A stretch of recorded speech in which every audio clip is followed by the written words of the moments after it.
It allows us to form connection, influence, and motivate change, and of course, decisions. Without communication skills, the ability to process or progress in the working world and in life itself would be nearly impossible. So, public speaking is one of the most important and most dreaded forms of communication. So, good morning everyone. I'm Angelica Giselle Afante Magbalot, a Group 6 leader, and who will discuss putting together your speech.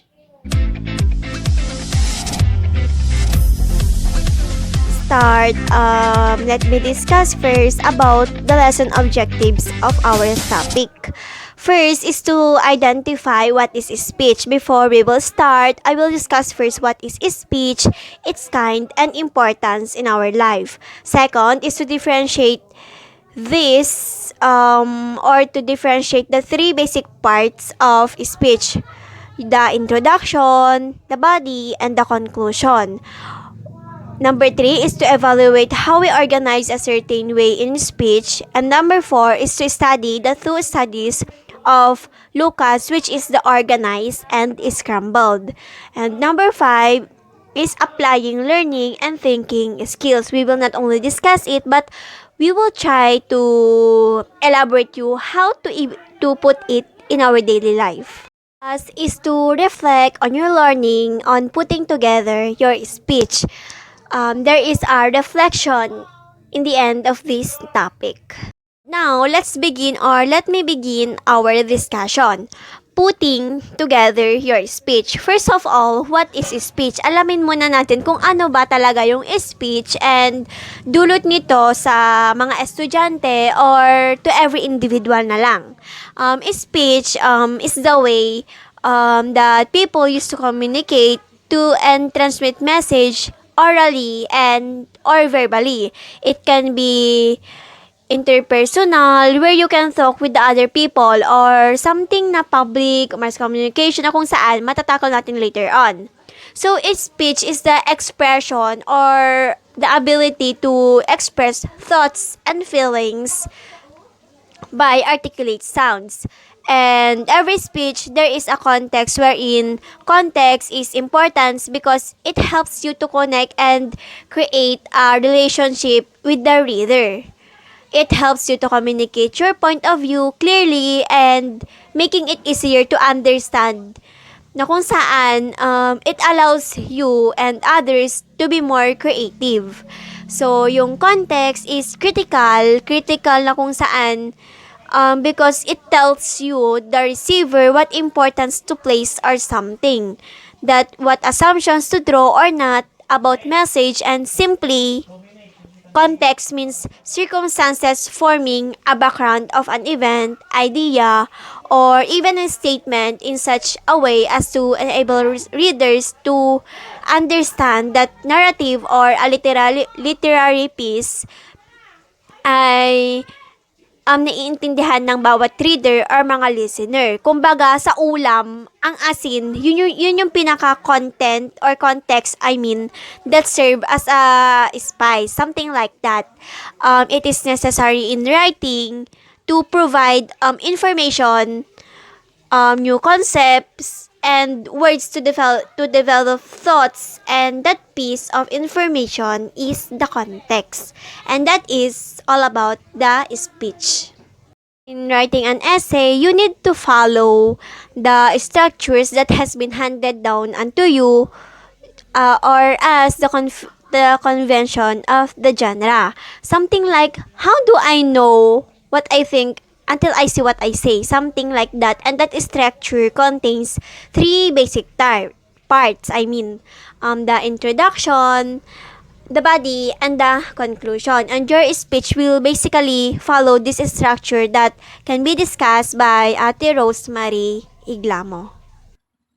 There are three basic parts of speech: the introduction, the body, and the conclusion. No speech is complete without that three. If used correctly, these three parts of speech will engage, inform, and motivate your audience. Number 1, introduction. The introduction should include a hook to interest the listener. It might be a story, quotation, question, hypothetical or direct situation, or startling fact. An introduction also establishes relevance and credibility. Tell your audience why the speech matters. Um, so, sa introduction, kailangan mong makatch yung attention ng audience mo para makinig sila sa'yo sa speech mo. Number 2, kailangan credible lahat ng sinasabi mo. Reliable, ganon. Next is the body. The body of speech discusses the details of the speech main points. So, dito sa body, dito na dinidiscuss yung mga main points ng speech mo. It also includes transitions to help the reader or audience follow you. Diba, kapag nakatch mo na yung attention ng audience mo dun sa introduction, kailangan magpatuloy yon, tuloy-tuloy yon hanggang matapos ka. So, dito sa body, kailangan mong gumawa ng paraan para magpatuloy silang makinig sa'yo. The points you make during the body of speech should be short and concise. Diba nga naman, kapag nakikinig tayo ng speech, kapag sobrang haba na ng speech, parang nababagot na tayo. So, napaka-importante na dapat maiksi lang yung body nung speech mo. Tapos, dapat concise ito. Kasi, nakakabagot naman kasi talaga kapag sobrang haba nung speech. Direct to the point, kumbaga. Mas maganda yung direct to the point kaysa yung ang daming sinasabi, paligoy-ligoy, ganon. Finally, the conclusion. The conclusion restates your main points and includes the clincher, which encourages the listener to think about the topic more deeply and to take action on it. Conclusion should be somewhat shorter than introduction and accomplishes two purposes: summarize main ideas and give the speech a sense of closure and completion. Brief quotations can also make effective conclusions. So, kapag nagko-conclude ka na, dapat maiksi na lang yon. Isa-summarize mo lahat ng sinabi mo dun sa speech, dun sa body, pati na rin dun sa introduction. Kailangan mo nang i-conclude lahat yon sa conclusion. Isa-summarize mo na siya all in all, and mag-iiwan ka ng marka sa audience mo para tumatak sa kanila yung ginawa mong speech. So, that is the three basic parts of speech and essay. So, an essay is generally a piece of writing kasi na that gives the author owns argument, but the definition is very vague or very decisive, overlapping with those of a letter, a paper, or an article, a pamphlet also, and a short story. Essays have traditionally been subclassified as formal and informal gaya sa asignaturang Filipino. 'Di ba? Kung nagsusulat ka ng mga talata or mga susulatin, may formal at di formal talaga na talakayan. Formal essays are characterized by serious purpose, dignity, logical organization, length wherein or whereas the informal essay is characterized by the personal element like the self-revelation, individual face, and experiences and mga confidential manner, humor, mga graceful style, rambling structure, and unconventionally or novelty of theme. Almost every single essay that's ever been written follows the same basic structure. The introduction, the body paragraphs, or the body, and the conclusion. This structure has stood the test of time for one simple reason. It works, it clearly presents the writer's position, it supports the position with relevant examples, and neatly ties their supporting arguments together in a way that makes their position evident. So, the first one, i-discuss mo muna isa-isa yan. Uunahin muna natin yung introduction na kung saan it serve as starting point. Kumbaga sa race, 'di ba? Sa start ka mag-uumpisa. So, umpisahan muna natin sa introduction. So, introduction, it all starts here. This is where you introduce the topic you're discussing in your essay and briefly summarize the points you make in the paragraphs that follow. This is also where you state your thesis. Your thesis is the most important part kasi ng essay because it is the point you're making. It needs to take a clear stance and solution include hedging language that undermines the stance like seems to or mga possibly could. Example na lang, your topic is mobile games or ML. Alam ko, madami dito may like or may gusto sa ML. Mga bata pa lang naglalaro na ng ML because we are in technological world na.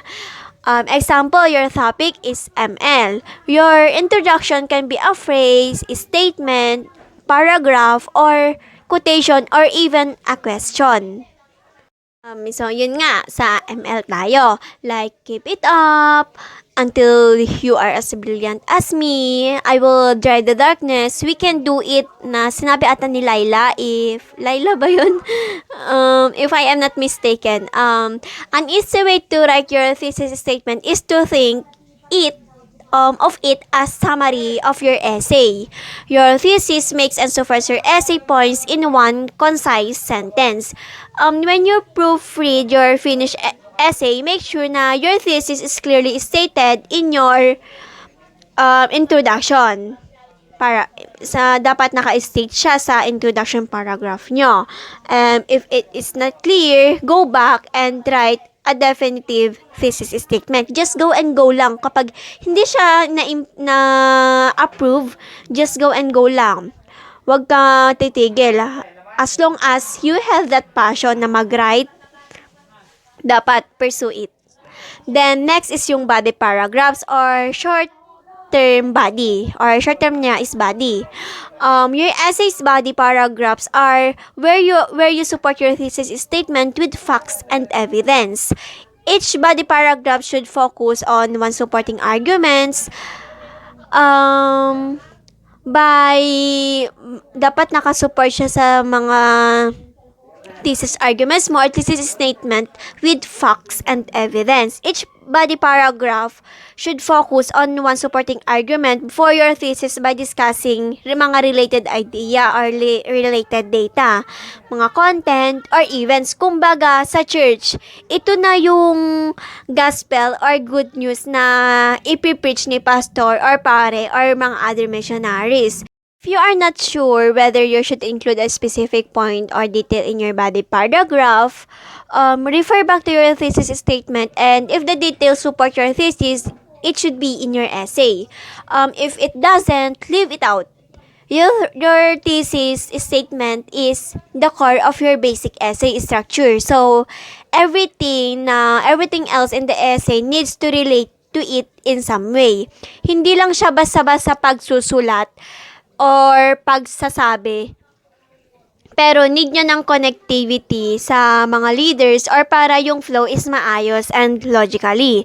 Then last is yung conclusion. In your essay's conclusion paragraph, you summarize the points you made and bring your argument to its logical conclusion because your reader is now familiar with your thesis. The summary in your conclusion paragraph can be more direct and inclusive than the one in your intro paragraph. So, ilan bang paragraph ang dapat naroroon sa essay? So, there's no hard and fast requirement for college essays. In high school, you were probably taught to write 5, if I am not mistaken, to 5 paragraph essays. Then, this is a solid essay structure to work with. But in college, you generally have more flexibility But in college, you generally have more flexibility with assignment lengths and formats. Now, consider the 5 minimum, not the standard number of your paragraphs you should include in your essays. When it comes to essay structure naman, there are a few different ways to present information in an essay. Often, your assignment will tell you what kind of essay to write, such as yung chronological, compare and contrast, or mga problems, methods, solution essay. If you're not sure which is the best for your assignment, ask your instructor. So, let me discuss first what is chronological essay. So, yung chronological essay guides the reader through a series of events, and this essay structure is ideal if you're writing about first yung current or historical event, yung napapanahong issue para meron namang thrill sa essay na gagawin mo, or para mayroong thrill na magaganap, or yung mga nagdaang or historical event para matreasure or matalakay yung pangyayaring yon. Second is yung sa book or article you read for class. Hindi ka makakasulat ng isang essay or piece of writing kung hindi mo nabasa, narinig, narinig, or nasubaybayan. Kumbaga, kasi wala kang knowledge or information sa bagay na yun kung hindi mo narinig, nabasa, or nakita man lang. Then last is yung process or procedure. With this kind of essay kasi, you first introduce your topic and summarize the series of events in your introduction paragraph. Then, each body paragraph takes the reader through a key stage in the series, with which might be a decisive battle in history and pivotal scene in a novel, or mga critical stage in a judicial process. So, in your conclusion, you present the end result of the series you discussed, then underscoring your thesis with this result. When creating a speech, it is important to remember that speeches have three clear parts. Clear parts na what I've said before, na it is the introduction, the body, and the conclusion. The introduction establishes the topic and whets your audience appetite, and the conclusion, it drops everything up at the end of your speech. Then the real meat of your speech happens in the body. Dito na yung kapanapanabik na pangyayari or series. In this section, we're going to discuss how to think strategically about the body of your speech.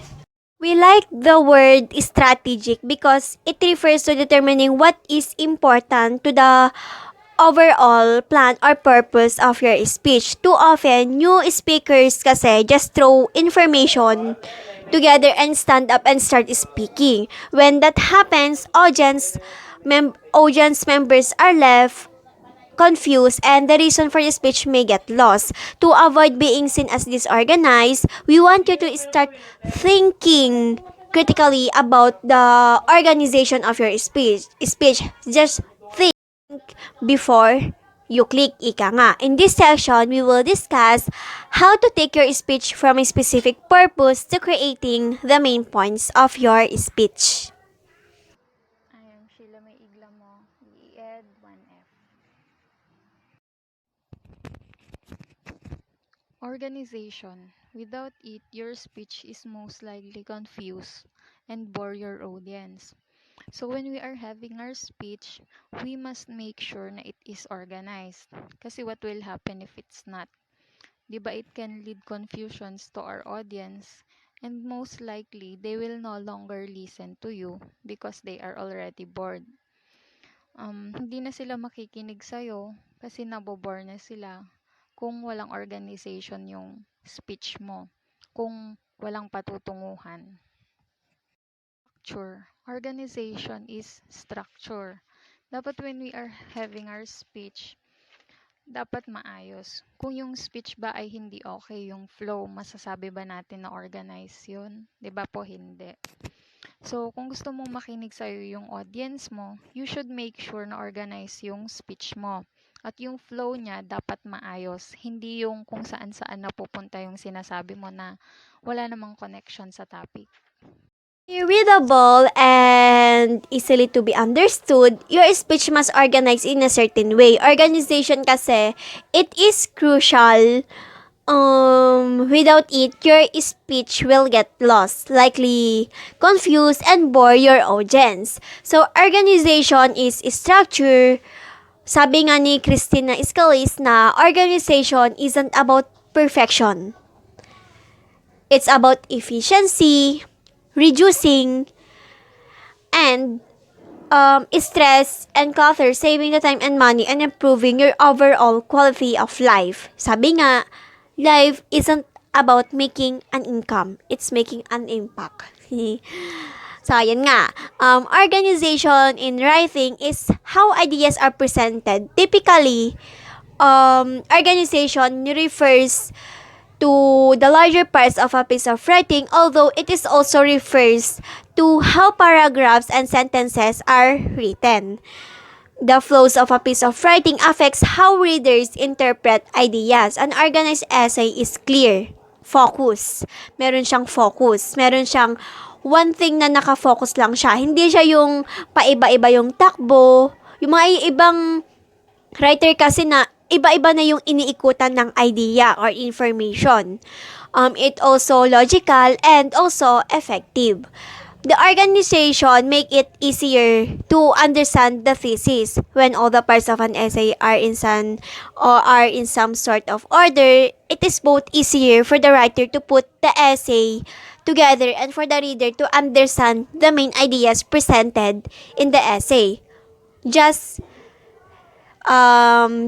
think first. Mag-isip ka muna bago ka mag-input ng mga idea.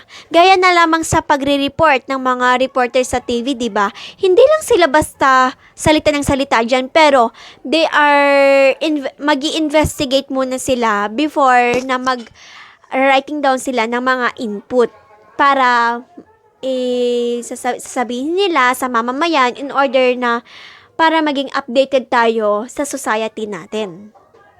Compare and contrast naman tayo. So, sa compare and contrast essay has a structure that discusses multiple subjects like several novels, concepts, or essays you've been assigned to read. There are a few different ways to structure a compare and contrast essay. The most obvious is to spend one paragraph discussing the similarities between the topics you're covering or comparing, then one paragraph naman for detailing their differences or contrasting na tinatawag, followed by a paragraph that explores whether they more alike or more different from each other. Gaya na lamang sa mga magkakapatid, diba? Iko-compare kayo ng mga tao who is good and who is better. Like in argumentative, there is anti and there is a pro always. But in the end, those who are qualified will be the mean. That is yung problem, methods, solution. As its name implies, this kind of essay structure presents the writer's position in 3 segments. Number 1 is yung problem. Ano ba yung problema? Bakit ba may problema? At bakit dapat may problema? Example na lang yung your theme or the theme of your essay or speech is a family problem. Ano ba yung problema? It can be a misunderstanding, financially, or the love of your parents faded, something like that, 'di ba? Sa buhay nga hindi mawawala ang problema sa essay pa kaya na kung saan it do not only implies information but it teach us a lesson in our daily life. Paano ba masusolusyonan yung problema na yon? Of course, magbigay ka ng mga reasons or ways how to resolve that problem. And number 3 is the solution is achieved by using these strategies to resolve the problem. I'm always saying that no matter what happened, just stay strong because I know that every problem has a solution. So this kind of essay works if you're discussing methods for resolving a problem, like knowing how to distinguish between credible and non-credible sources when you're doing research for assignments. It can also work when you're asked with explaining why certain solutions have worked to fix the problem. Essay works great if you're discussing methods of resolving a problem, like knowing how to distinguish between credible and non-credible sources. When you're doing research for assignments, it can also work when you're tasked with explaining why certain solutions haven't worked to fix the problem they were created for. With this kind of essay paragraph or with this kind of essay, begin by introducing the problem at hand.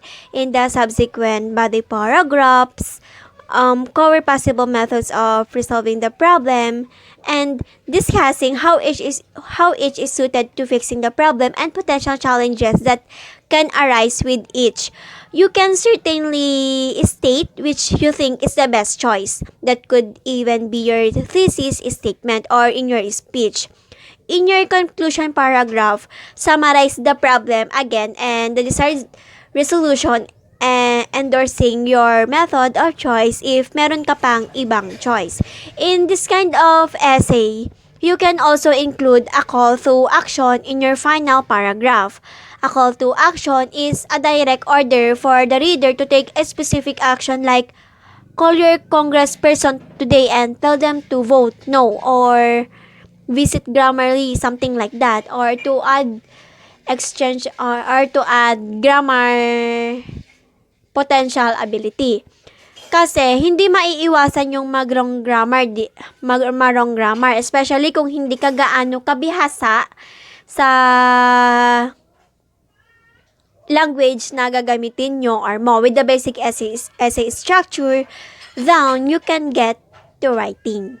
For a lot of students, getting started is the hardest part of writing an essay. Yung magsisimula ka pa lang, but you feel na ang hirap na, yung nahihirapan ka na, or feel mo na yung kahirapan. But knowing how to structure an essay can get you past this seemingly insurmountable first step, because it gives you a clear skeleton upon which to flesh out your thoughts. With that step conquered, you're on your way to crushing your assignment or something na written output. Just do or just believe in yourself, kasi ikaw at ikaw lang ang makakatulong sa sarili mo. So, Robert Emerson Lucas Jr. Ipinanganak siya noong September 15, 1937, and an American economist at the University of Chicago, and isa siya sa most influential macroeconomics of the last quarter of the 20th century. Widely regarded as the central figure in the development of the new classical approach to macroeconomics, then he received the Nobel Prize in Economics in 1995. So, for having developed and applied the hypothesis of rational expectation and thereby having transformed macroeconomics analysis and deepened an understanding of economic policy. So, ano ba yung macroeconomics? So, ang macroeconomics ay sangay siya sa economics or araling panlipunan, na kung saan ito yung pag-aaral tungkol sa pangkalahatang kalagayan ng isang ekonomiya, at pinagbabatayan dito yung halaga ng mga bilihin at serbisyo o kalagayan ng stock market, mga tariffing, mga tax or mga produkto at empleyo ng mga produktibong lakas paggawa ng bansa, which is itong Philippines, na kung saan sa Amerika naman siya. Macroeconomist siya sa Amerika. Then, he has been characterized by Gregory Mankiw as the most influential macroeconomist of the last quarter ng 20th century. Of 2020, he ranks as the 11th most cited economists in the world. Just how organization is important, that is demonstrated by two studies mentioned by Lucas, si Robert Lucas, noong 1989. In one study, the researcher, a college professor had a well-organized speech scrambled. He had then the two speech na kung saan ito yung organized and scrambled delivered that will be discussed later by Manilyn Lino. Before that, let us first focus sa types of speech context. Our topic is putting together your speech. So, we add some cue of information para ma-share din namin. So, types of speech context which are interpersonal, intrapersonal, public, and mass communication. So, we will discuss them one by one. Number one is the intrapersonal communication wherein it is a conversation which you have with yourself or which a person has inside with self. Saying affirmation to yourself or talking yourself through your fears are two examples of this kind of communication. Kumbaga, ang interpersonal communication is self-talk. Something na self-talk. An example of context is the words that surrounds the word read that help the reader determine the sense of the word.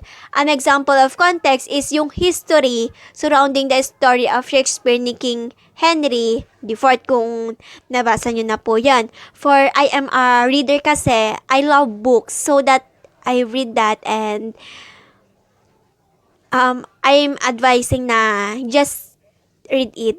Intrapersonal communication, so ito yung communication na kung saan it is the centers on one person wherein the speaker acts both as the receiver and the center of message. The message is made up of your thoughts and feelings, yung nararamdaman mo, and the channel is your brain which processes that you are thinking or what you are thinking and feeling. This is the feedback in the sense that as you talk to yourself, you discard certain ideas and replace with others. So, example na lang, internal or intrapersonal communication. You spent the night thinking and analyzing why a student from other class talked to you on the way home and you decided it probably meant nothing. Another example pa. You felt happy while thinking about how your teacher appreciated you for submitting your project before the due date and you reflected on why this was so. Yun po ang intrapersonal communication. Talk-to-talk self-talk lang siya. Ikaw yung receiver and you are the sender. That is intrapersonal communication. Then number 2 is interpersonal communication na kung saan this refers to communication between and among people and establishes personal relationship between and among them. So, according kay Solomon and Thesis that it says that the inter part of the world highlights how interpersonal communication connects people. Who engage in interpersonal communication, you and another person become linked together. So the personal part na means that you are unique qualities as a person matter during interpersonal communication. Example, meron kang kaibigan and nag-date kayo or friendly date. That is interpersonal communication. Example, meron kasing types ang interpersonal context. Number 1 is yung dyad or dyad communication na kung saan it is the communication that occurs between two people. Example na lang is yung you offered feedback on the speech performance of your classmate. Another example pa is yung you provide comfort to a friend who was feeling down. That is dyad communication or dyad communication. Then another type of interpersonal communication is a small group. This refers to communication that involves at least 3 but more than 12 people engaging in a face-to-face interaction to achieve a desired goal. In this type of communication, all participants can freely share ideas in a loose and open discussion. Example na lang sa group projects. 'Di ba kapag group projects, hindi lang yung leader ang magde-decide. Of course, there is a brainstorming and that is a small group. Merong 3 participants, at least 3 participants, and not more than 12 people. Example, you are participants in an organizational meeting which aims to address the concerns of your fellow students. Yun yung sabi ko kanina, yung meeting. Then, you are having a discussion with your group mates on how to finish the assigned task. Something na group. And that is a small group. Then, number 3 is the public, wherein this type refers to communication that requires you to deliver or send the message before or in front of a group. The message can be driven by informational or persuasive purposes. Persuasive means to convince. Meron kang ability to convince other people para i-follow ka. Then, in public communication, unlike in interpersonal and small group, the channels are more exaggerated. Kasi the voice is louder and the gestures are more expansive because the audience is bigger. The speaker might use additional visual channels such as yung slides, mga PowerPoint presentation, and something na you are presenting ideas or information. Example na lang, you deliver a graduation speech in your batch. Yung mga salutatorian, yung mga valedictorian, sila yung nasa public communication. Then, yun po ang public, and that is public communication. So, public speaking is the process of communication information to an audience. It is usually done before a large audience like in school, mga workplace, and even in our personal lives. The benefits of knowing how to communicate to an audience include sharpening critical thinking and verbal or non-verbal communication skills. Simply, context means circumstances forming a background of an event, idea, or statement in such a way as to enable readers to understand the narrative or a literary piece na na-discuss na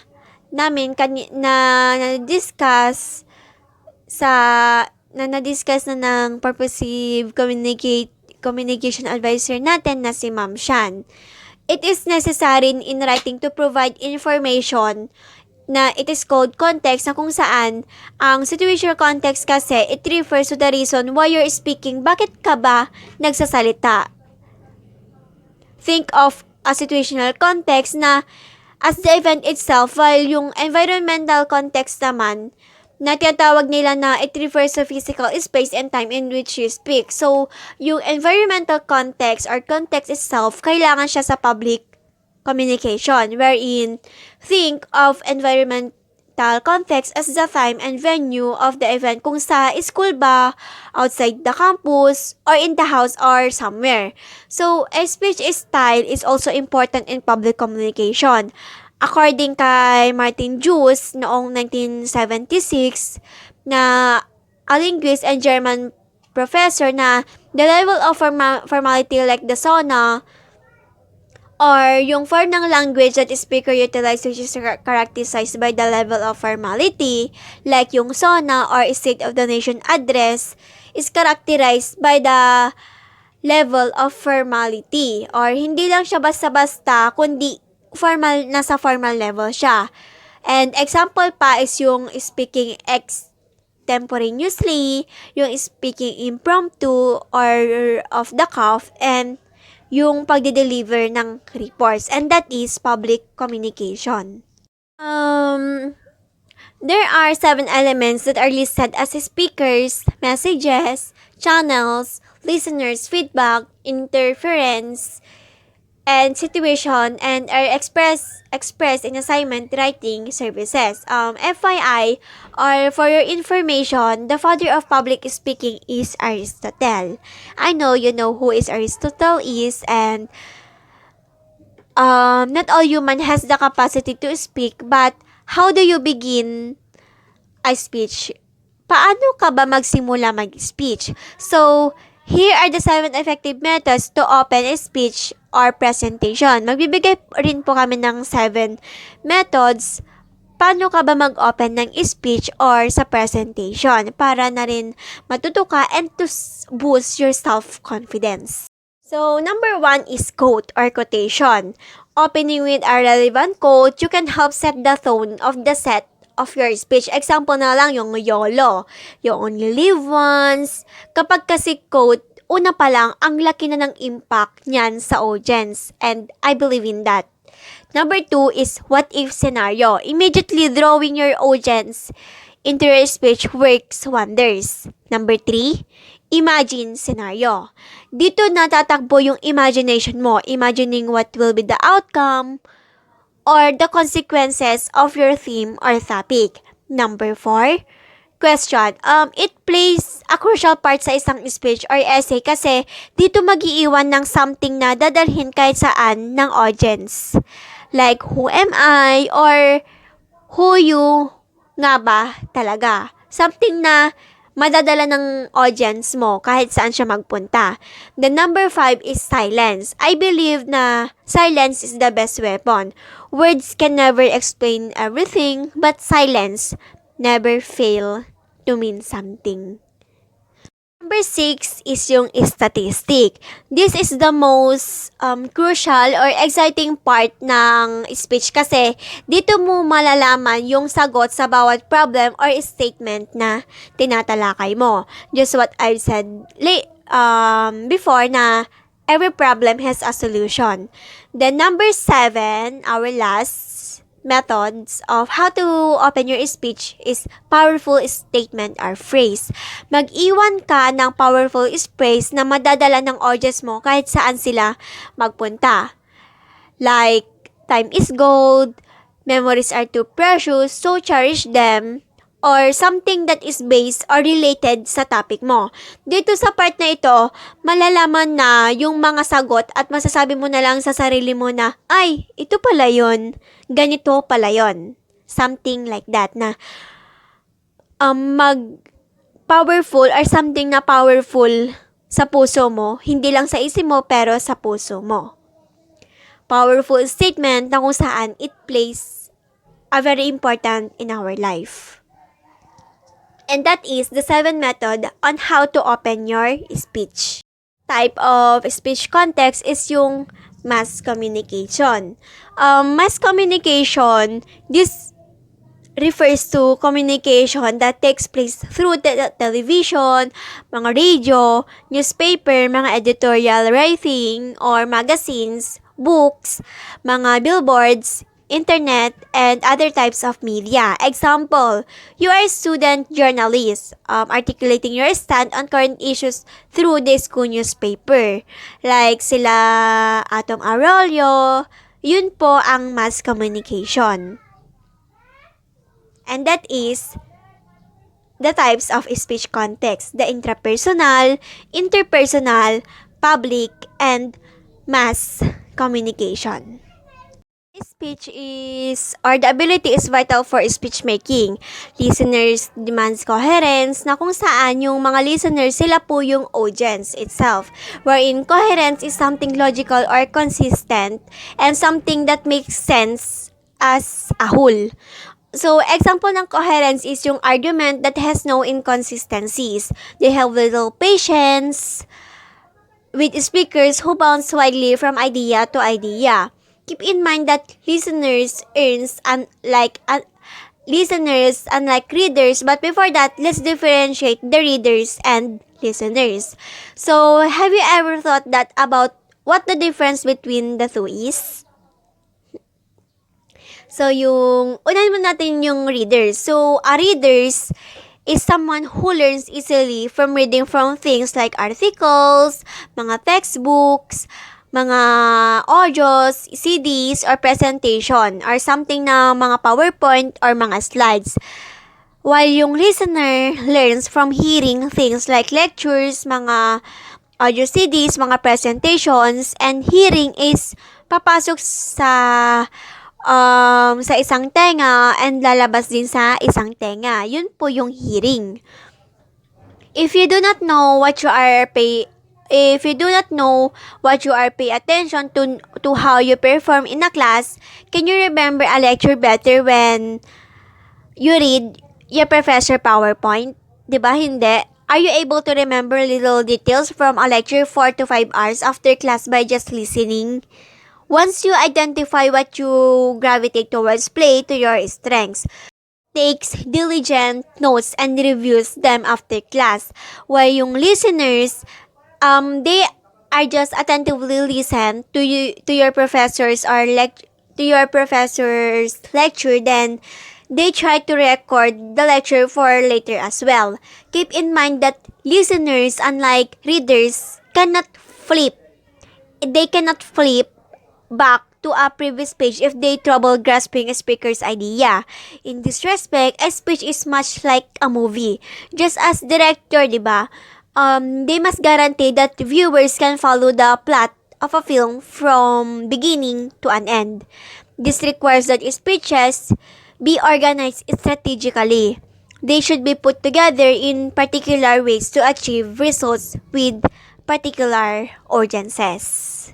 Let's now discuss the two speeches by Manilin Lino. Ang aking re-report ay tungkol sa two speeches. One is the organized, second is the scrambled. The people who heard the well-organized speech believe the speaker to be much more competent and trustworthy than those who heard the scrambled speech. Dito naman yung sa pag-aaral na nagpapakita ng kahalagahan ng kahalagahan ng samahan ng isang effective speech na ang mga tagapakinig ay humihingi o kumukuha ng pagkakaugnay, hindi katulad ng mga mambabasa. Ang pagsasalita ay katulad ng isang pelikula. Just as director must be sure viewers can follow the plot of film from beginning to end. So, must the speaker be sure the listener can follow the progression of ideas in a speech from beginning to end. The speeches be organized strategically. By the word strategically, ito yung kinakailangan na maiayos ng mabuti ang isang speech o isang talumpati.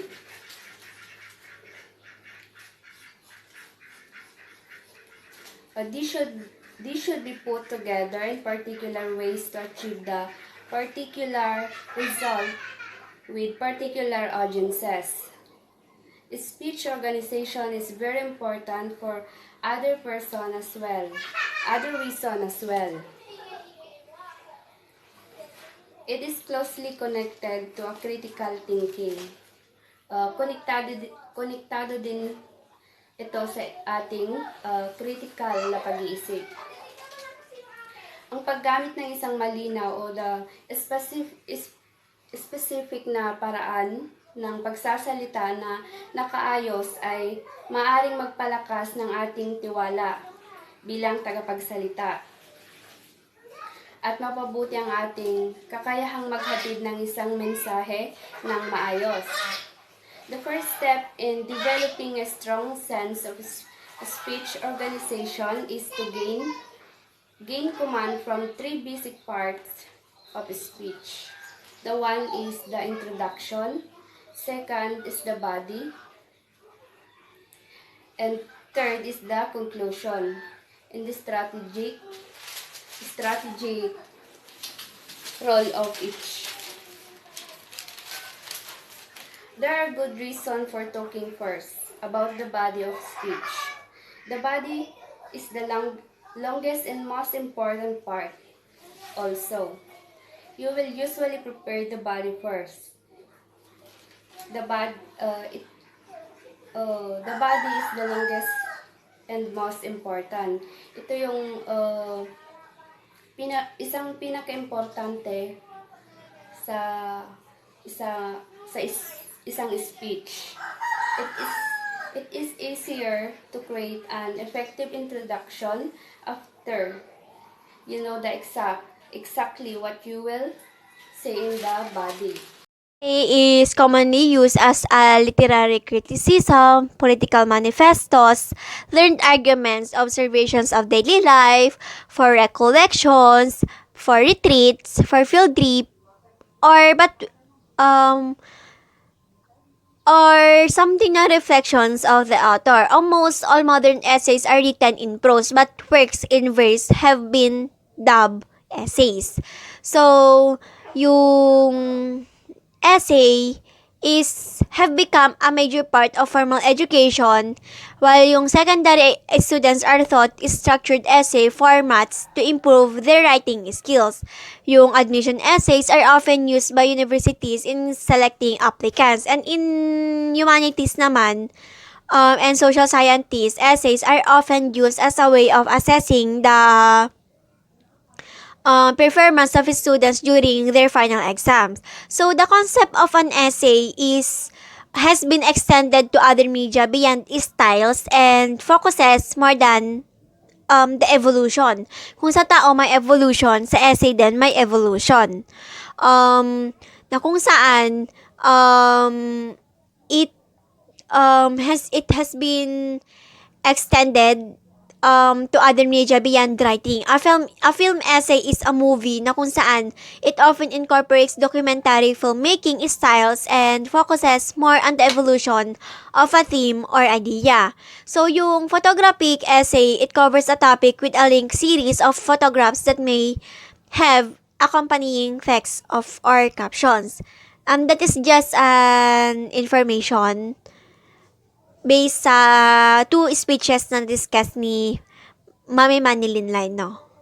You want your speech to be organized because it will be more enjoyable and easier to understand and add credibility to both you and speech itself. But don't forget people will also remember the information better if it is organized. In this lesson, we will look at how organizing your speech can help make it more effective, and we will look also the methods of organizing of a speech, which also can boost effectiveness. Then, speaking of organizing your speech, when the information in speech flows, the audiences will more likely pay attention. There is a strategy in play wherein information that is organized using a main idea followed by main points and other details is easier to understand, na kung saan it also shows a credibility and thorough knowledge of the topic. The people who heard the well-organized speech believe the speakers to be much more competent and trustworthy than those who heard the scrambled speech. Just listen, and listen. Put always yourself to the other shoe. Main points, which is the central idea or features of speech. Just like in dialectic communication, means that interrelationship between the two, but in practice, this relationship refer to dialogic relations or face-to-face conversation, verbal communication between two persons, involving their mutual ideas, mga thoughts, behaviors, or emotions, liking and disliking, and all the queries and answers concerning life. Just like in writing a term paper, your speech should begin with a main idea or the central purpose of the speech. Having a main idea kasi, it allows you to immediately focus to your speech. Example na lang sa pagsusulat ng letter. Hindi naman pwedeng mag-start ka na sa sincerely yours, Jungshi or Giselle. dapat mag-start ka sa address or Dear Chuchu. Something like that. Mag-start ka sa main idea or um, or central purpose ng speech mo. Then think or about you want to audience to walk away with how you develop your speech will help you to ensure that your audience will understand your speech. It will also allow you to ensure that there is a credibility to your speech. On your decide Once you decide your main idea, think about a smaller piece ng idea which are your main points. Na kung saan, smaller chunks of your information to break down the main idea. This should reinforce your main idea. Kumbaga, mas magiging powerful yung magiging outcome ng susulatin mo or yung speech mo. Include at least 2 or mga 3 points. You don't want to include so many that the main idea becomes clouded by the smaller details, which could make your speech difficult for the audience to follow and understand yung speech na gagawin mo or yung written na output na gagawin mo. Huwag masyadong cloudy. Dapat mas maganda pa rin ang simple. And that is the main points. Main points, the central features of a speech. The main points are broad and can be encapsulated in just a sentence or two and represent the big ideas you want to convey your audience. So main points can be expressed in just 1 or 2 sentences so that your audience can easily remember what your speech is all about. Dahil ang main point, eto dapat yung mga information na mariremember ng mga audience mo na nakinig sa speech mo. So in general, speeches contain 2 to 7 main points. For informative speeches, main point might include historical details that advance a particular understanding of an event. Sa persuasive speech naman, your main points may be your separate arguments na pag pinag-combine help to make your case. Main points, which is the central idea or features of speech. Just like in dialectic communication, means that interrelationship between the two, but in practice, this relationship refer to dialogic relations or face-to-face conversation, verbal communication between two persons, involving their mutual ideas, mga thoughts, behaviors, or emotions, liking and disliking, and all the queries and answers concerning life. Just like in writing a term paper, your speech should begin with a main idea or the central purpose of the speech. Having a main idea kasi, it allows you to immediately focus to your speech. Example na lang sa pagsusulat ng letter. Hindi naman pwedeng mag-start ka na sa sincerely yours, Jungshi or Giselle. Dapat mag-start ka sa address or Dear Chuchu. Something like that. Mag-start ka sa main idea or or central purpose ng speech mo. Then think or about you want to audience to walk away with how you develop your speech will help you to ensure that your audience will understand your speech. It will also allow you to ensure that there is a credibility to your speech. Once you decide your main idea, think about a smaller piece ng idea which are your main points. Na kung saan, smaller chunks of your information to break down the main idea. This should reinforce your main idea. Kumbaga, mas magiging powerful yung magiging outcome ng susulatin mo or yung speech mo. Include at least 2 or mga 3 points.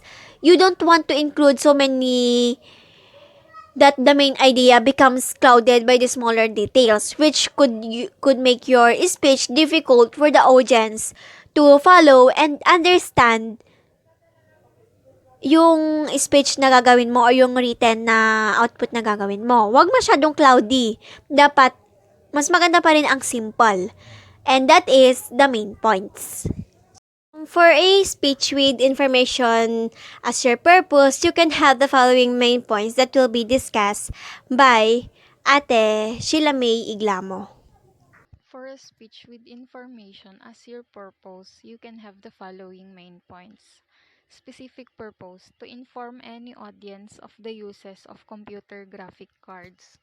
When we are having our speech with information, we should have specific purpose. Like for example, your specific purpose is to inform any audience about the uses of computer graphic cards. The essence of having a specific purpose is that you should stick on that purpose at wala ka dapat sabihin na hindi connected sa purpose na yon.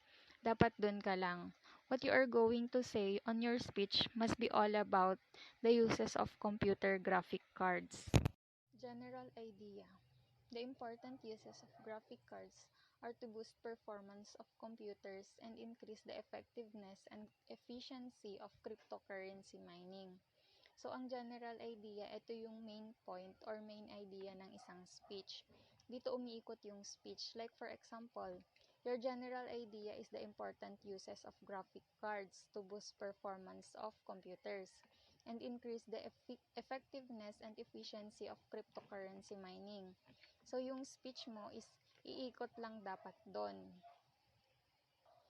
Dapat may express mo ng mabuti kung paano nakakatulong yung graphic cards sa performance ng computer.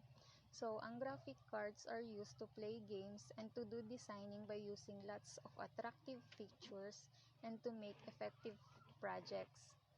Graphic cards also boost up the performance and capability of the latest featuring software and gaming apps. So, ang graphic cards ay makakatulong din sa cryptocurrency mining. Ano nga ba ang cryptocurrency mining? Ito yung pagmamine ng computer ng cryptocurrencies like Bitcoin, Litecoins, Ethereum, and many more. So, ano ang silbi ng cryptocurrency mining? Nauuso to ngayon dahil naipapalit ito ng real money. Marami na nito online. They are saying na kumikita sila ng pera when they are mining cryptocurrencies. Oo, talagang kikita ka dito. Like, for example, ang Bitcoin. If you can mine 1 Bitcoin or BTC, it costs $58,255.90 or 2,827,668.57 pesos. So, yung price ng Bitcoin is minsan tumataas, minsan bumababa. 'Di ba ang laki?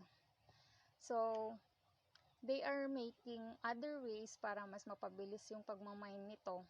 One way na nakakatulong sa cryptocurrency mining is yung uses ng graphic cards.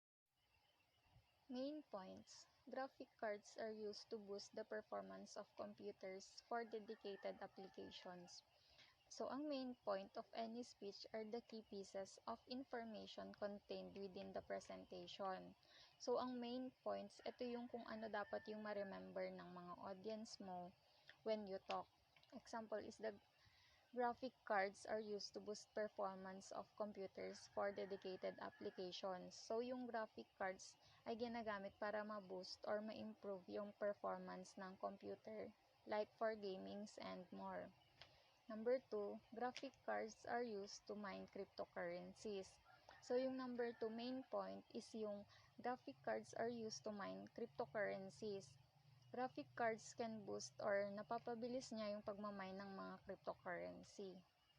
As you begin to further flesh out your speech, you will use supporting materials like mga examples, statistics, mga testimony or narrative that back your claims, and this will add credibility to your speech.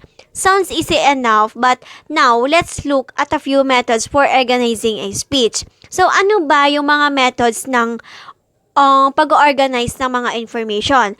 You can talk about things in a chronological order. Yun po yung first one, the chronological order. Means in order siya. This means that arranging the information on a timeline This will work if you are taking your audience on a journey. For example na lang, if your speech is about historical or history of speech writing, you would begin with Socrates' apology in the 4th century BC or before Christ and work your way up to recent times. Then, syempre, doon ka muna sa biography nila kung kailan sila ipinanganak. Always start with the basic. The second one is yung spatial. Spatial organization is follows a pattern of direction. This type of organization would be helpful if you were speaking about the diverse areas of Florida. Example na lang po yon. You may begin with Florida's 800 miles of coastline, then talk about Florida's farmland and end with its Everglades preserves. Then this will give the audience a very good idea of the different regions of Florida. Something like that. Yun po yung examples ng spatial organization. Use the causal relationship, which is yung the third one, as a way to demonstrate the relationship between the two things. Usually, this method involves relating causes with effects. For example na lang, if your speech is intended to bring awareness of the dangers of spilling chemicals into waterways, you may tell your audience that polluting the ocean is causing coral reef to die at alarming rates. Before we discuss how to determine the main points of your speech. We want to revisit your speech specific purpose. Syempre, recall that speech can have one of the three general purposes: to inform, to persuade, and to entertain. The general purpose refers to the broad goal of or for creating and delivering the speech. So, yung specific purpose, on the other hand, it starts with one of those broad goals, which is yung inform, persuade, or to entertain. And then further informs the listener about the who, what, when, where, why, and how of the speech. The specific purpose is stated as a sentence incorporating the general purpose, the specific audiences for the speech, and a prepositional phrase that summarizes the topic. So, suppose you are going to give a speech about using open source software. So, meron ako o kaming inihandang tatlong examples para mas lalo nyong maintindihan and each with a different general purpose and a different audience. So, yung general purpose ng example namin is to inform. Then, yung specific purpose niya is to inform a group of school administrators about the various open source software packages that could be utilized in their school districts. Yun po yung specific purpose namin. Kapag yung general purpose naman is to persuade, yung specific purpose namin is to persuade a group of college students to make the switch from Microsoft Office to the open source Office suite Open Office. Yun po yung specific purpose ng general purpose namin, which is to persuade. Then, doon naman tayo sa to entertain. Yung specific purpose ng to entertain is to entertain members of a business organization with a mock of eulogy of for-pay software giants as a result of the proliferation of open source alternatives. And that is the specific purpose. Let's have a recall.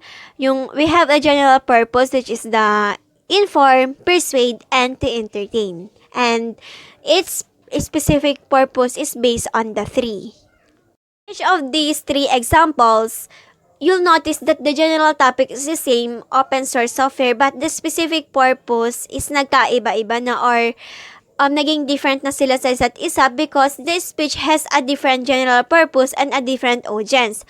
Before you can think strategically about organizing a different audience or organizing a body of your speech, you need to know what your speech purpose is. If you have not yet written a specific purpose for your current speech, please go ahead and write one now. Specific purpose naman tayo to main points. Once you've written down your specific purpose, you can now start thinking about the best way to turn that specific purpose into a series of main points.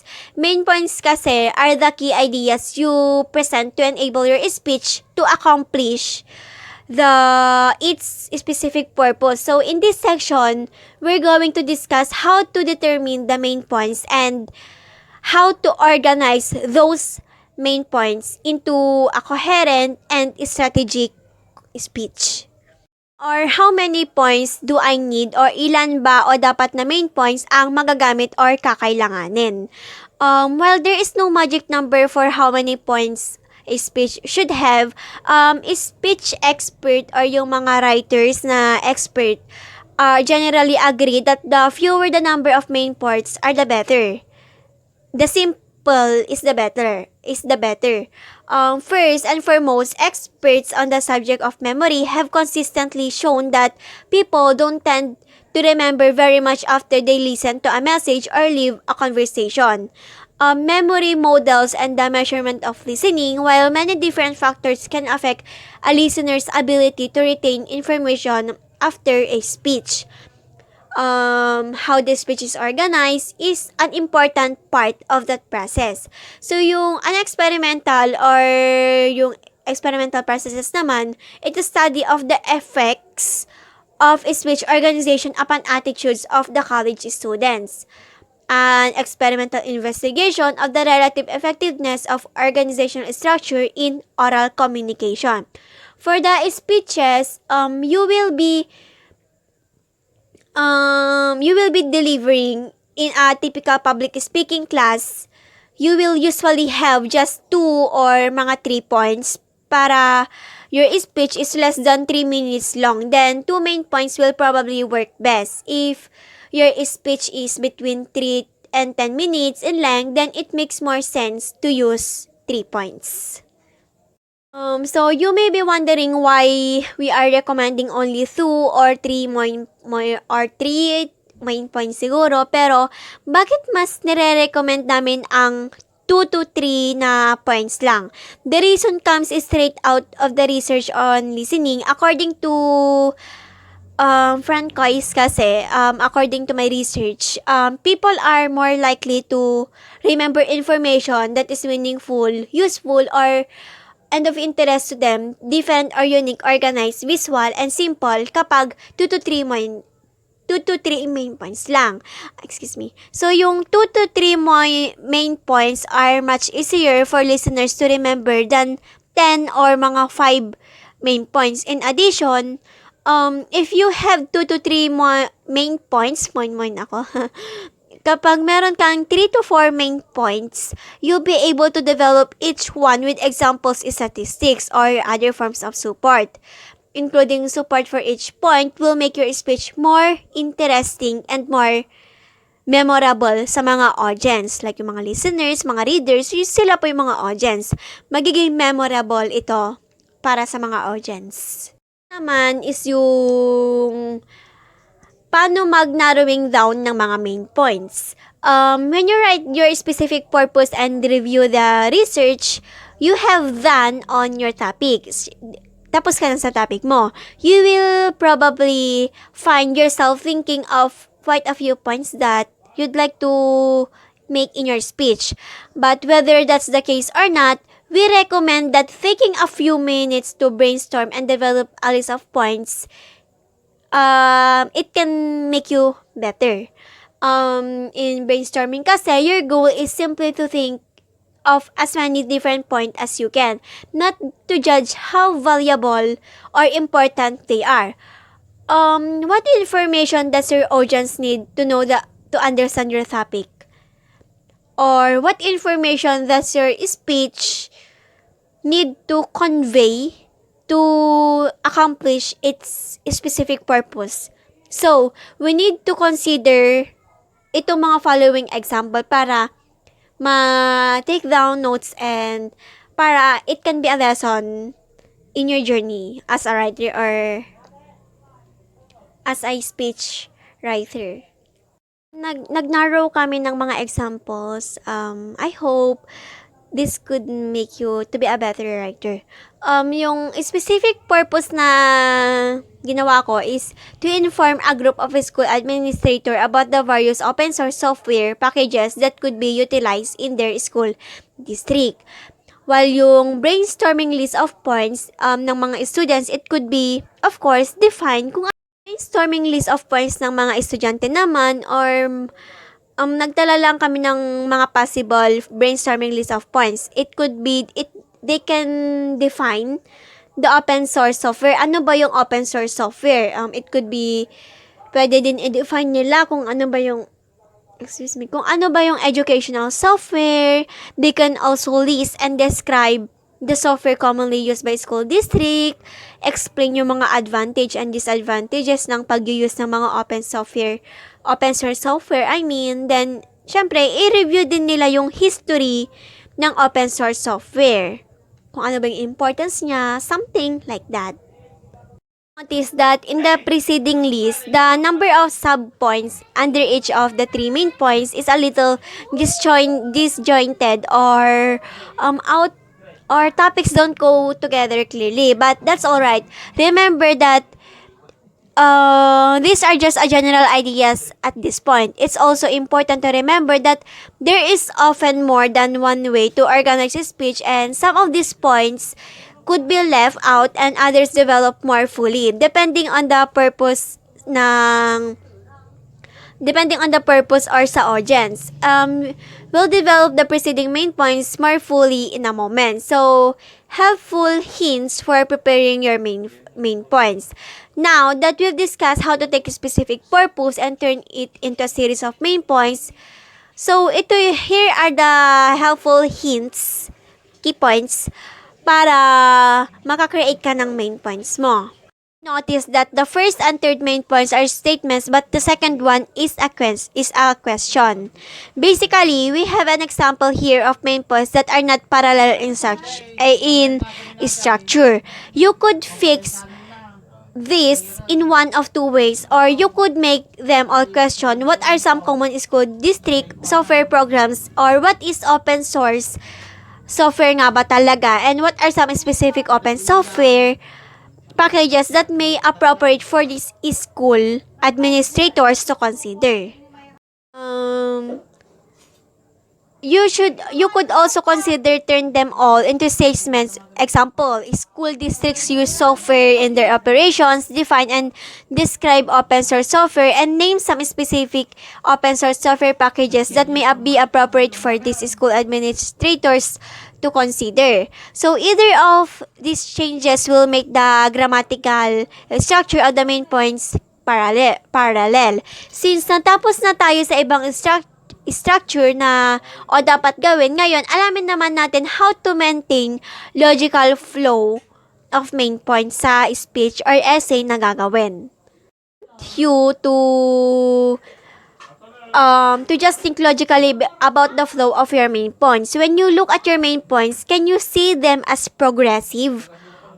Can you see them, or does it make sense to talk about the first one or another one second and the final one last? If you look at your order and it doesn't make sense to you, you probably need to think about the flow of your main points. This is an art and not as a science. Art ito and not as a science. It is not experimental. You need to be a creative para you will polish them para maging perfect. But, hindi naman perfect, pero to be the best version. For a speech with persuasion as your purpose, you can have the following main points that will be discussed by Ate Rosemary Iglamo. What is a persuasive speech? A persuasive speech is a specific type of speech in which the speaker has a goal of convincing the audience to accept his or her point of view. There are 3 kinds of persuasive speech most often used in the area of beliefs and attitudes. These are speeches of fact, value, and policy. For a speech with persuasion as your purpose, you can have the following main points. Specific purpose, To persuade my audience that wearing their school ID is important because it shows their pride in their school. It helps in maintaining a safe and secure environment in the school, and it teaches the students to become law-abiding citizens. Para hikayatin ng audience na ang pagsusuot ng kanilang school ID ay importante dahil nagpapakita ito ng pride para sa kanilang school, and it helps in maintaining a safe and secure environment in their school, and also natuturuan din sila to become a law-abiding citizens or yung mga taong marunong sumunod sa batas. Ang general idea dito is wearing school IDs is important because it shows the students' pride in school. It helps maintaining a safe and secure environment in the school, and it teaches them to become law-abiding students. Ang pagsusuot ng kanilang school ID is important because nga it shows the students' pride in their school. Also, nakakatulong ito para ma-maintain ang safe and secure environment nila sa kanilang school. And also, it teaches them to become a citizen na marunong sumunod nga sa batas. So, from this example, there are 3 main points. Number 1, wearing a school ID is important because it shows the students' pride in their school. Number 2, wearing school ID is important because it helps in maintaining a safe and secure environment in school. Number 3, a school ID is important because it teaches the students to become law-abiding citizens. So from here, from this example, nakita natin yung tatlo, yung fact, value, and policy nga na sinasabi dun sa persuasive speech. Wherein yung policy dito is natuturuan yung mga students na maging law-abiding citizens. And yung value dito is, yun nga, nagpapakita ng pride sa school, yung pagsusuot nila ng school ID. And yung fact is, nakakatulong sila para ma-maintain yung safeness and secureness sa kanilang school. The main points of a speech are the key pieces of information or arguments contained within the talk or presentation. In other words, the main points are what your audience should remember from your speech. So from that example, there are 3 main points. Number 1 is, wearing a school ID is important because it shows the students' pride in their school. Number 2, wearing a school ID is important because it helps in maintaining a safe and secure environment in school. Number 3 is, wearing a school ID is important because it teaches the students to become law-abiding citizens. Speeches have traditionally been seen to have 1 to 3 broad purposes: to inform, to persuade, and to entertain, na what nasabi ko na before. So, well, to be honest, different words are used for the third kind of a speech purpose: to inspire, to assume, to please, or to entertain.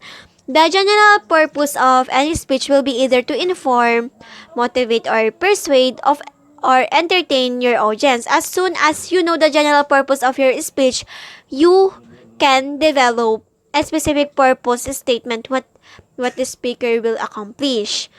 Your specific purpose statement is used to develop your speech. You have chosen your general purpose and your topic. It's time to take your speech to the next phase and develop your specific purpose. A specific purpose kasi, it start with one of the 3 general purposes, and then specific the actual topic, then you have the chosen and the basic objectives you hope to accomplish with your speech. Basically, the speech purpose answers the who. Excuse me. Basically, the specific purpose answers the who, the what, when, where, and why questions for your speech. So, how to get your specific, or getting specific muna tayo. So, when attempting to get at the core of your speech, you need to know a few basic things about your speech. Alamin mo muna kung ano ba talaga ito. Then first, you need to have a general purpose. Once you know whether your goal is to inform, to persuade, or to entertain, picking an appropriate topic is easier. Obviously, depending on the general purpose, you will have a range of different types of topics. For example na lang, let's say you want to give a speech about hygiene, proper hygiene. You could still give a speech about hygiene no matter what your general purpose is. But the specific purpose would vary depending on whether the general purpose is to inform. Inform kasi is discussing hygiene practices around the globe. To persuade naman, or discussing why people need to adopt a specific hygiene practice, or to entertain, or discussing some of the strange and unique hygiene practices that people have used historically. Then notice that an idea or each of these cases or the general purpose alters the topic, but all three are still fundamentally about hygiene. When discussing specific purposes, we are concerned with who, what, when, where, why, and how questions for your speech. Pero let's examine each of those separately. First, you want to know who is going to be in your audiences. Different audiences, as discussed in the chapter on audience analysis, have different desires, backgrounds, and needs. Iba-iba tayo ng gusto kasi iba-iba tayo ng pananaw, perspective, or points of view.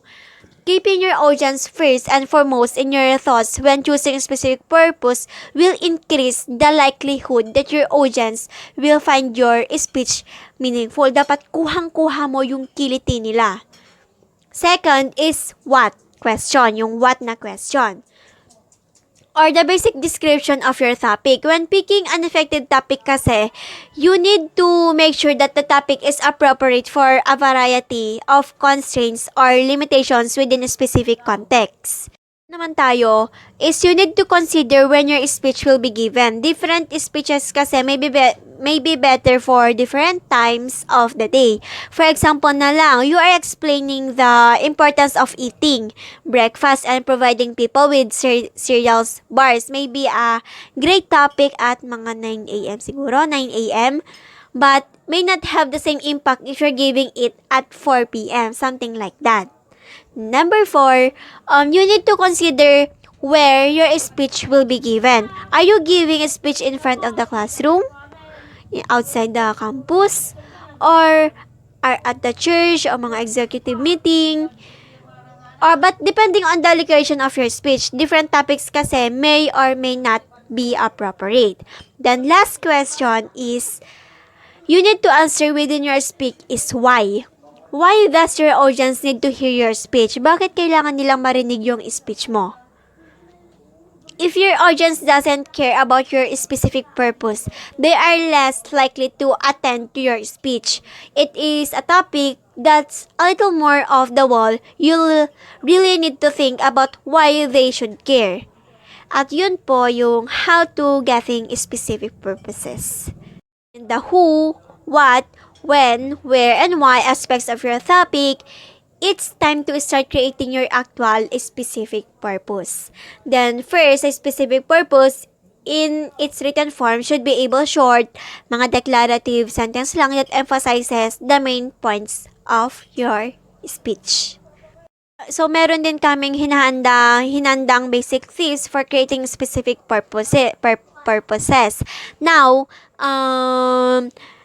that we examine the specific purpose, we are going to focus on a series of tips about to help you to write specific purposes that are appropriate for a range of speeches. First, audience, and audience. First and foremost, you always need to think always your audience. Dapat alam mo kung sino yung audience mo. huliin mo yung kilitin nila, and probably not as speaker, you may think your topic is great, but you always need to make sure that you think about your audience when selecting your specific purpose. For this reason, when writing your specific purpose, start off your sentence by including the words my audience, or actually listing the name of your audience, a group of journalism students, the people in my congregation, my peers in class, and so on and so forth. So when you place your audience first, you're a lot more likely to have a successful speech. It clear always. The specific purpose statement for any speech should be direct and not too broad. Dapat general siya, and specific dapat lagi. Then, don't double up. You cannot hope to solve the entire world's problems in one speech, so don't even try. Dapat always stick to one. Same time, you also want to make sure that you stick to one specific purpose. Chances are it will be challenging enough to inform your audience about one topic or persuade them to change one behavior or opinion. But don't put an extra stress on yourself by adding topics. If you find yourself using the word "and" in your specific topic statement, you're probably doubling up on topics. If may magtatanong na, can I really do this in 5 to 7 minutes? For me, when choosing your specific purpose kasi, it is important to determine whether it can be realistically covered in the amount of time you have. Time limits kasi are among the most common concerns for students in a public speaking course. Usually, speeches early in the term have shorter time limits, mga 3 to 5 minutes. And speeches later in the term have longer times, mga 5 to 8 minutes. When you have a specific purpose statement, you are ready to compose your speech or mga thesis statement or something na related sa written. So, this is the most important part of your speech. This is one sentence, or this is one sentence that encompasses the central idea of your speech. So, writing your speech has a 4-step process. So, number 1 is choose your topic. Think not only once, not twice, not thrice, but think thousands of choices or decisions para mapili mo yung pinaka-the best na option. Then, number 2 is to determine your general purpose. Then, number 3, write your specific purpose statement. Then, number 4, tie it all together by composing a clear, concise speech or central idea. So, there are types of speech styles: the intimate, the casual, and the consultative. So, formal and frozen. But let me discuss them one by one. So, the content dictates and affects the way people communicate, which results in various speech styles. According kay Juice, there are 5 speech style, and yun nga yung intimate, casual, consultative, formal, and frozen, and each style dictates what appropriate language or vocabulary should be used or observed. Number 1 is yung intimate. This style is private, which occurs between or among close family members or individuals. The languages used in this style may not be shared in public. From the word na intimate, it means sacred lang siya. Yung mga word na dapat hindi sinasabi or pinaparinig, sa iba, I guess na you know what I mean. And number 2 is yung casual, na kung saan this style is common among peers and friends. Mga jargons, slangs, or the vernacular language are used dito sa casual speech style. Na yung mga words or mga Becky words like sinech ite, something like that. Then number 3 is yung consultative, na kung saan this style is the one And number 3 is yung consultative. This style is the one or professional or mutually acceptable language is a must in this style. Examples of situation are communication between teachers and students, employers and employees, doctors and patients, students na makulit and the guidance counselor, judge and lawyers, or president and his or her constituents. Formal. This style is used in formal settings. Unlike the consultative style, this is one way. Examples is yung mga sermons ng pare or yung mga pastors or mga priest administrators, state of the nation address of the president, then formal speeches or mga pronouncement ng mga judges. And that is formal speech style. The number 5 is yung frozen. This style is frozen in time and remains unchanged. It mostly occurs in ceremonies, and common examples are the preamble of the Constitution, yung mga preamble, yung mga law, yung mga Lord's Prayer, and allegiance to country or flag. At the group 6, putting together speech, comment service. Thank you.